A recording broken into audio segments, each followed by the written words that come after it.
Bonjour à tous et bienvenue dans notre émission Où va le monde? Un espace qui veut faire entendre différents points de vue afin d'appréhender la complexité des enjeux de notre monde actuel et en devenir.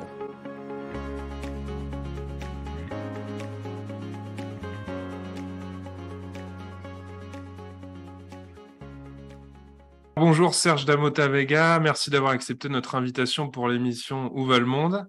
Aujourd'hui, nous allons parler de comportement de salariés dans les entreprises et plus précisément du phénomène dont on parle beaucoup cette année, la grande démission, mais aussi la démission silencieuse. On ajoutera un questionnement également sur le ghosting si on a un peu de temps. Maurice Druon, qui était ministre des Affaires culturelles en France et écrivain, disait une phrase à méditer. Il disait, c'est toujours sur une démission collective que les tyrans fondent leur puissance. À méditer. Alors, pour commencer, Serge, je vais vous laisser vous présenter à nos auditeurs. Merci Maximilien. Mon nom c'est Serge Damota Veiga. Je suis professeur en gestion des ressources humaines à l'EDEC Business School. Je suis basé sur le campus de Paris, mais aussi Lille et Nice. Donc, pour moi, mes recherches principales, juste pour vous donner un petit peu d'idées sur d'où je viens, donc je fais de la recherche en gestion de carrière, gestion de talent. Et donc, c'est là qu'est née vraiment ma passion de comprendre cette relation entre l'employé et l'employeur. Et bien sûr, des 2, 3 dernières années, avec ces concepts de grande démission, on est en plein là-dedans. Donc voilà, donc ça c'est, j'ai fait mes études et j'étais professeur aux États-Unis avant de revenir en France. Donc juste pour donner un peu de contexte. Ouais. Je suis très heureux d'être là aujourd'hui, juste pour pouvoir finalement avoir une discussion ouverte avec vous.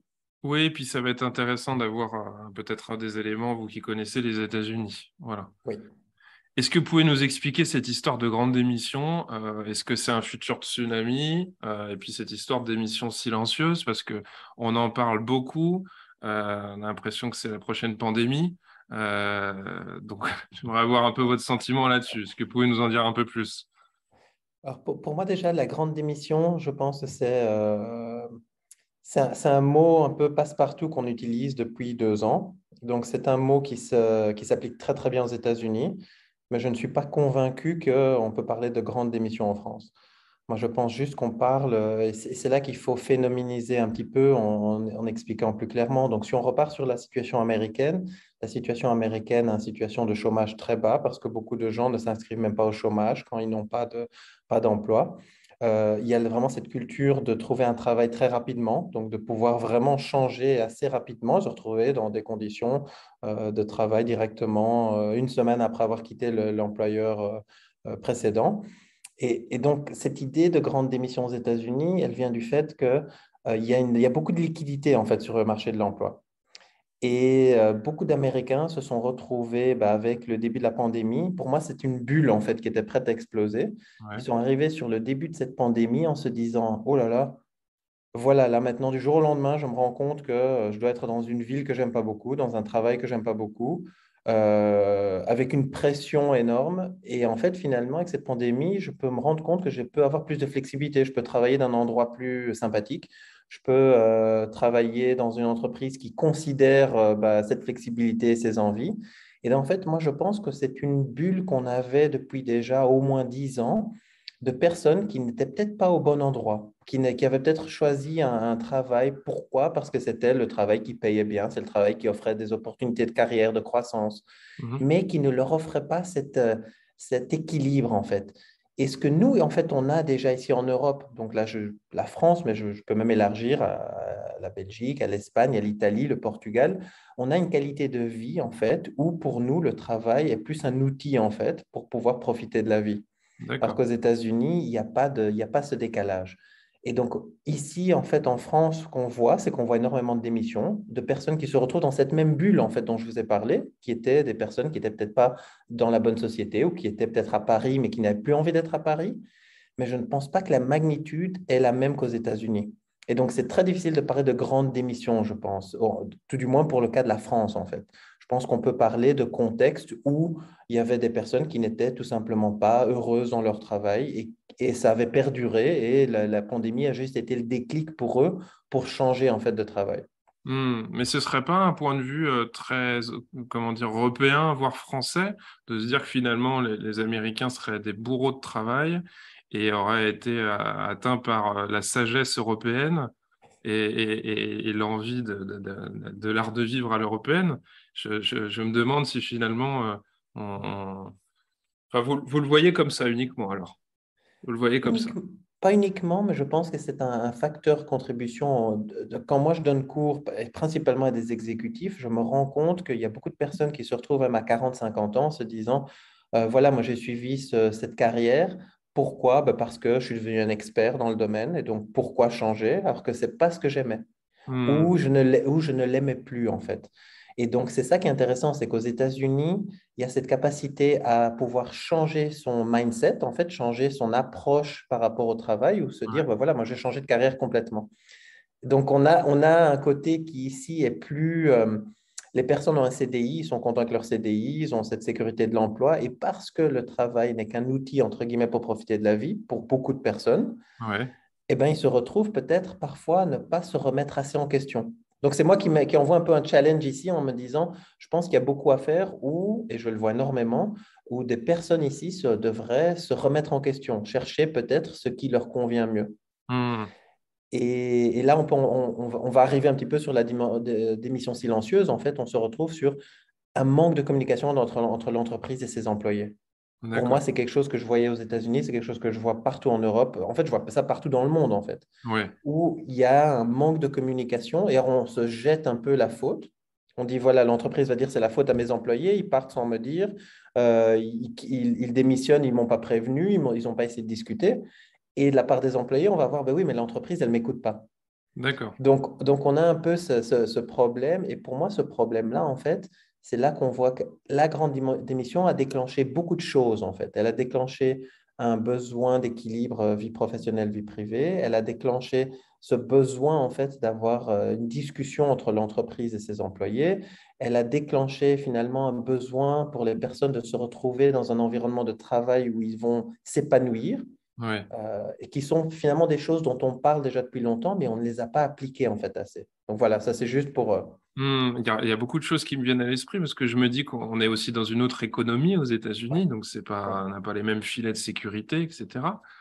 Et puis, je me dis que il y a tellement de coachs, de psychologues du travail, de médiateurs, de managers qui sont sensibilisés à la dimension humaine. Et malgré ça, on n'arriverait pas à communiquer dans l'entreprise alors, finalement. C'est ça c'est, qui est un c'est- peu paradoxal pour moi. Qu'est-ce que vous en pensez? Ah non, mais vous avez mis le doigt dessus, hein. Pour moi-même, c'est paradoxal en fait. C'est de se dire qu'on a toutes ces ressources-là. Ouais. Et vous êtes un exemple d'une de ces ressources en fait, hein.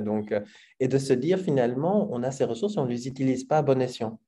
Donc, vous Hmm. vous retrouvez en fait avec énormément. Vous n'avez qu'à regarder les sociétés, les grandes entreprises de technologie, hein. Donc, parlons de Google, parlons de Meta, parlons Ouais. d'Airbnb. En fait, ils vont se dire voilà, nous, on sait ce que les employés veulent, on va leur donner la flexibilité ultime. Et à chaque fois qu'ils sortent une solution comme ça en se disant voilà, on va satisfaire tout le monde, ben, ils ne vont pas satisfaire tout le monde parce que tout le monde ne recherche pas en fait cette Hmm. flexibilité ultime. Bah, Et donc, quand vous parlez d'Airbnb, je me dis finalement, il faudrait que les salariés soient traités aussi comme des clients, un minimum. Puisque si tout le c'est monde part, on se retrouve avec plus personne pour travailler. Oui, et en fait, c'est là qu'on a le problème, en fait, on a énormément de sociétés qui ont difficile à recruter pour le moment. Ouais. Et des sociétés qui se retrouvent, ben voilà, moi je pense savoir ce que veulent mes employés, donc je me retrouve devant une dynamique où je n'ai plus d'employés, où je n'ai plus de...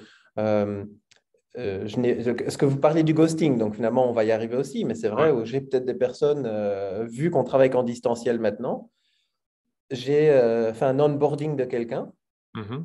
Il travaille en distanciel et j'ai plus de nouvelles. Il se connecte pas. Je ne Alors, sais pas ce qui. il a quel âge, si c'est un peu indiscret? Enfin, c'est juste son Vous, âge.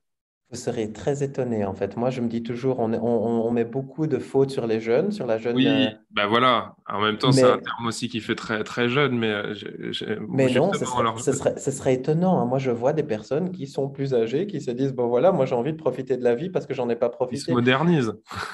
Ils se modernisent, ils se disent que finalement, ils ont beaucoup donné, en fait. Ils ont beaucoup donné sur 20, 25, 30 ans et que là, maintenant, c'est peut-être temps pour eux d'en profiter un peu.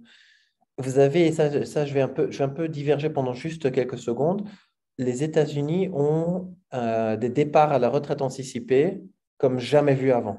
D'accord. Donc, vous avez énormément de gens qui ont 50, 55 ans, ce qui, bon, ici, ben, en Europe, on aura des gens à 55 ans qui vont prendre la retraite anticipée. Ce n'était pas le cas aux États-Unis parce que la retraite n'est pas au niveau fédéral, donc elle sera au niveau privé. Donc, finalement, soit la personne a cotisé, soit l'entreprise a cotisé pour la personne. Et donc, vous vous retrouvez avec des gens quand même qui, à 50, 55 ans, vont se dire, voilà, claquer la porte. Et moi, je vais me dire, maintenant, j'ai travaillé comme un forcené, j'ai envie de profiter de la vie. Hmm. Et je pense, pour revenir à ce que vous avez dit un peu plus tôt, on part sur des extrêmes en fait, hein. Donc en Europe, on est vraiment, profite de la vie et peut-être qu'on pourrait parfois, on revient du mois d'août hein, où l'Europe s'est éteinte, on Ouais, pourrait parfois travailler un peu plus dur. Et aux États-Unis, on est dans l'autre extrême où finalement maintenant, on se dit, ah oui, on a travaillé trop dur. ouais. Et je pense que c'est une dynamique du futur du travail où on va avoir des choses exceptionnelles à faire en fait. Moi, je vois ça comme des opportunités en fait de faire Hmm. des choses.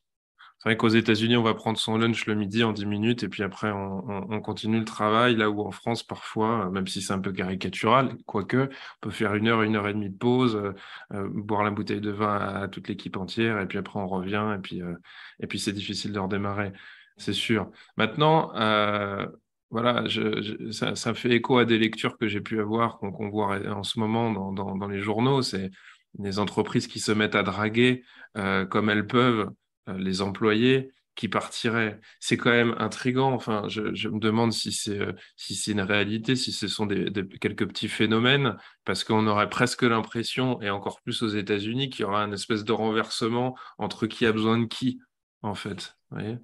Et vous savez, donc maintenant, on va partir un peu sur de l'économie, mais ça dépend des cycles Allez-y. en fait économiques, hein. Ouais. Donc, là pour le moment, vraiment l'employeur est demandeur. Pourquoi? Parce qu'ils n'ont pas assez en fait de personnes qui cherchent, qui sont intéressées par leur société ou qui cherchent des emplois. Mais si maintenant on se retrouve en récession, ce dont on parle ici et là, on Ouais. pourrait se retrouver dans la situation inverse de nouveau, comme on était en fait finalement dans la dernière crise dans les années 2008-2009. On se retrouvait avec les entreprises, ben, ils avaient pas on avait les entreprises ne recrutaient plus et donc toutes les personnes qui sortaient chaque année des universités, ben, ils avaient difficile à trouver des emplois. Donc Hmm. il faut jamais oublier qu'on a cette dynamique qui change très rapidement en fait, où on pourrait se retrouver avec les sociétés sont les demandeuses et on se retrouve avec les demandeurs d'emploi qui sont demandeurs d'emploi entre guillemets. Exactement. Et ça, en fait, je pense qu'on n'y pense pas. On vit tellement dans le présent que je pense parfois on ne se projette pas en fait dans l'avenir, que ce soit le chercheur d'emploi, le demandeur d'emploi ou l'entreprise elle-même. D'accord. Mais c'est vrai que, y compris même dans le domaine du social, ce qui peut paraître étonnant, j'ai l'impression qu'on entend de plus en plus des employés exiger plus qu'avant, alors que on avait un peu l'image qu'ils acceptaient un peu tout et n'importe quoi. Et je me dis que peut-être à terme, on aura des employés qui organiseront des entretiens d'embauche et qui recevront les employeurs. C'est très intriguant quand même tout ça. Alors, Et il y a des sociétés promo aux États-Unis qui sont en train de payer pour que les gens viennent faire des entretiens chez eux.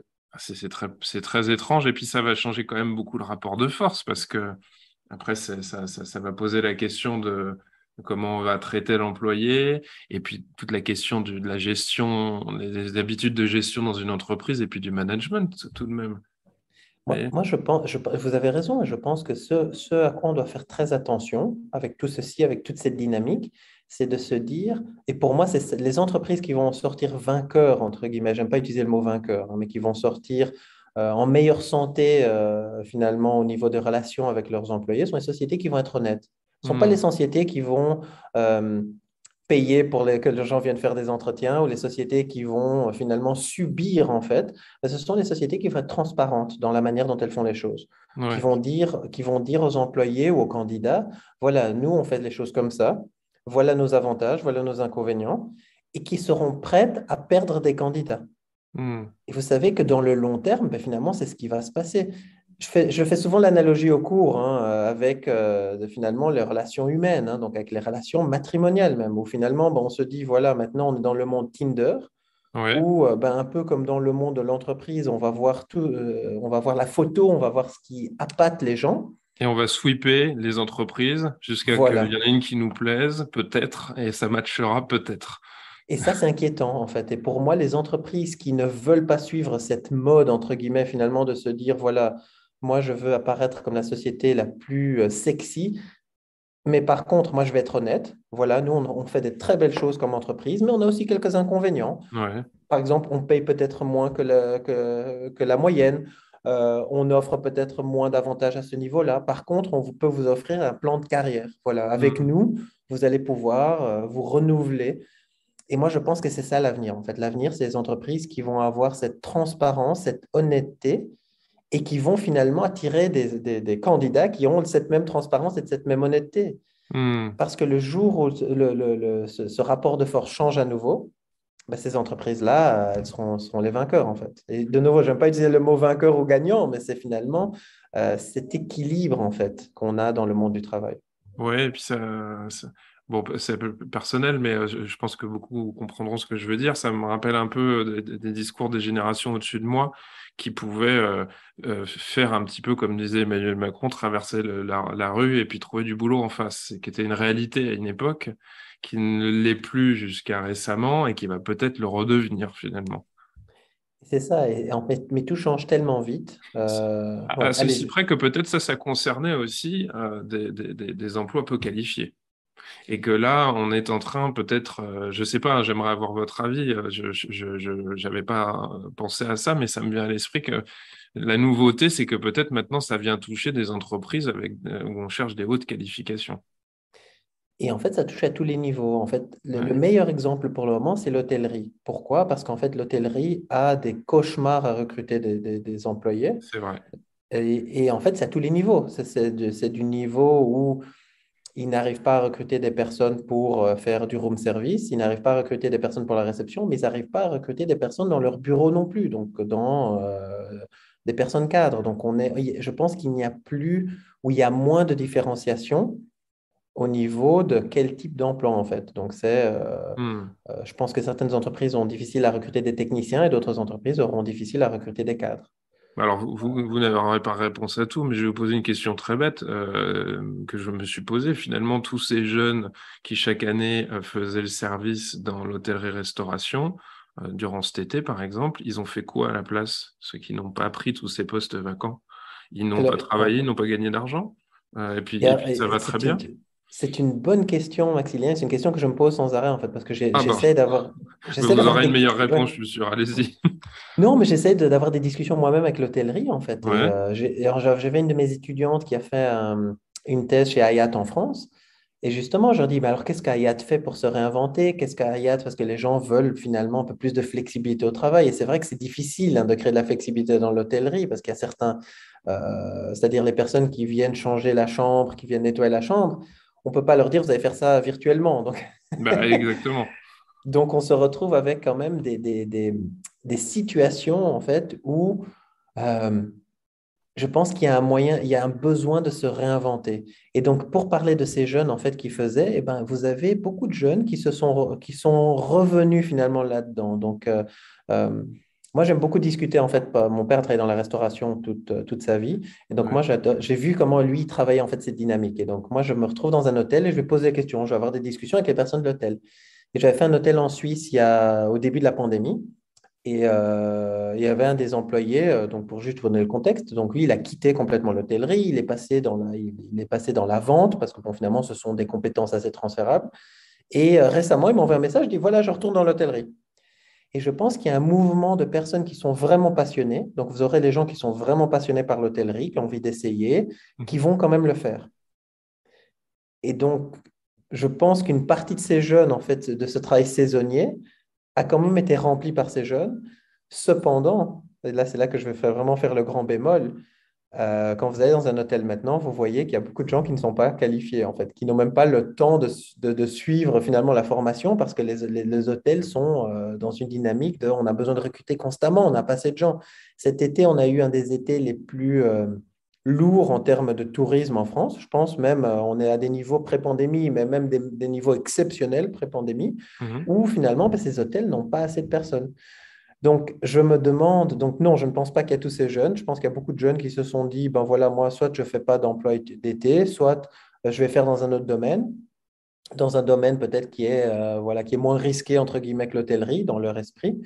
Mais d'un autre côté, moi, je pense qu'il y a une opportunité pour l'hôtellerie de se remettre en question, de se réinventer, en fait. Et donc, c'est de nouveau par rapport à notre discussion un peu plus tôt, dans tous les domaines, je pense que les gens doivent se remettre en question. Même nous, en tant qu'être humain, on doit se remettre en question, mais les entreprises aussi euh, doivent se remettre en question. Vous êtes en train de me dire que finalement, ce serait peut-être l'entrée dans une révolution internationale face au travail.